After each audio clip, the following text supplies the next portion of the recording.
ஜெர்மனியில் நடைபெற்ற green classic chess தொடரில் இந்திய grand master Viswanathan Anand champion பட்டம் வென்றுள்ளார். 5 ஆண்டுகளுக்கு பின்னர் உலக சாம்பியன் விஸ்வநாதன் ஆனந்த் வெல்லும் முதலாவது கிளாசிக் தொடர் சாம்பியன் பட்டம் இதுவாகும்.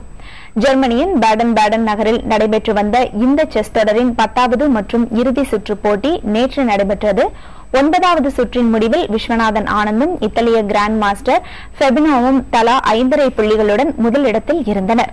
வெற்றியை நிர்ணயிக்கும் 10வது சுற்று ஆட்டத்தில் ஜெர்மன் கிராண்ட் மாஸ்டர் அர்காடி நைடிஷ் எதிர்த்து ஆனந்த் விளையாடினார். இதில் அர்காடி வெள்ளை காய்களுடன் விளையாடிய போதிலும் ஆனந்த் தனது அனுபவ ஆட்டத்தை வெளிப்படுத்தி அவருக்கு நெருக்கடி ஏற்படுத்தினார்.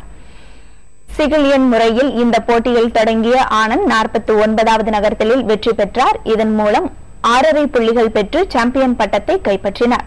இத்தாலி கிராண்ட் மாஸ்டர் ஃபெபினோ 6 புள்ளிகளுடன் 2வது இடத்தையும், ஜெர்மனி கிராண்ட் மாஸ்டர் ஜியாக் 3வது இடத்தையும் பிடித்தனர்.